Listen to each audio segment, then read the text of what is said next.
Welcome everyone to this video. In the last video we told you about the experiment with the pendulum that we want to do. We want to know what the value is of the gravitational acceleration. But what do you need for this experiment? What preparation do you need? Now, okay, as you all see written down, the video is about the measurement plan. So the first step to do this experiment is to make a measurement plan. Now take a moment, please, pause this video to think of what is a measurement plan and why do you need it. So, a measurement plan is important for the preparation of your experiment.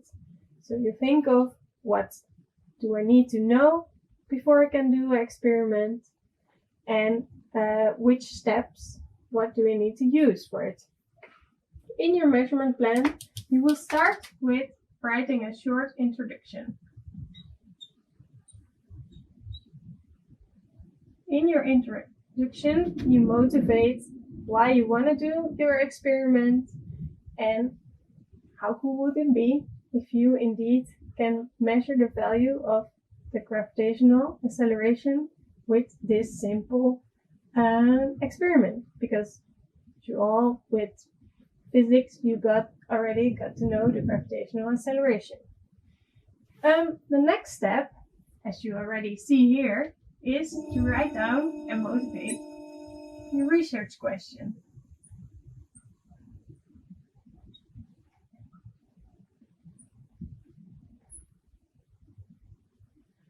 But now you have your research question. Then the next step is how are you going to answer this question? For that, you're going to do a research on the theoretical background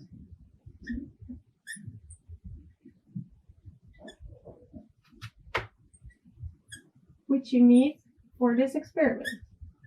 So in this case, it was the formula that was already written down.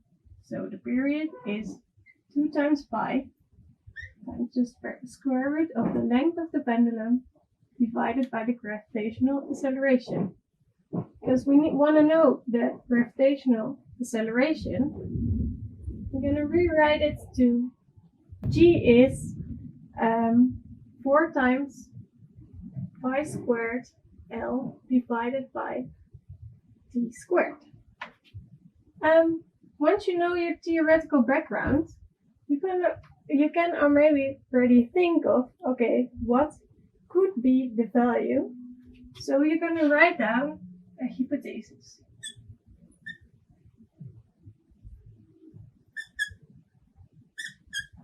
About what you think will be the outcome of your experiment.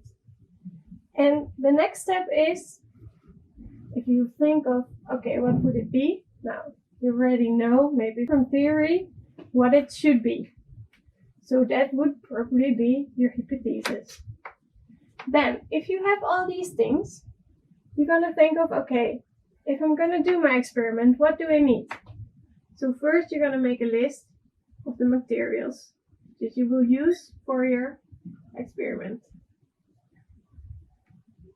And then, once you have your materials, so in this case, as you will see, it's the string.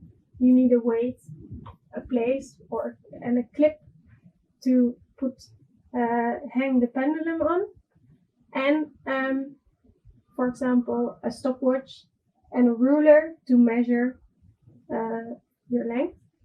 And you can also take, if you want to know, the angle, something to measure the angle that you're going to do the pendulum with. After your materials, you're also going to write down your method.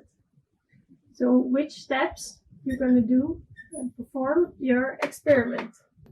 And with the method, it's important, are you going to use a method which is already written in a paper, so the one of someone else, an existing one, or, and in case you do that, give the reference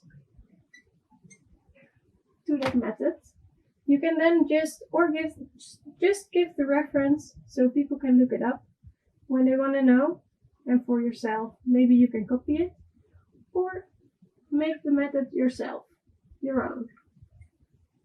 Then describe step by step what you're gonna do. So how will you set up your experiment, write it down, and then which measures are you gonna take? And for example, are you gonna measure 1 period, or are you gonna measure 10, the time of 10 periods, or are you gonna measure maybe 30?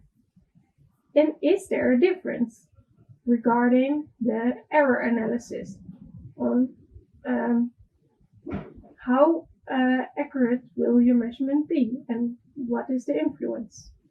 If you've written down your method, make sure to write your method all the way to the end. So also think of what will be the results, what will be the form of your results that you get. So, and how will you write them down in the end? So will you make a table? Will you also make a graph? And because these results will lead to the answer of your research question, and that's in the end the goal of your research, answering that research question and making sure if it's the same as what you thought the answer would be, or is there a difference, and giving the discussion on the answer that you got. So as well, taking into account the error analysis for this difference, and also saying what could be or what could go different the next time. So with your measurement plan, the next step will be getting already a bit to know how can you measure the errors, or what do you need to do an error analysis. And after that as well, if you go to the lab, what do you need to take with you? That's a lab journal, and we will tell you more about these things in the next videos. Thank you.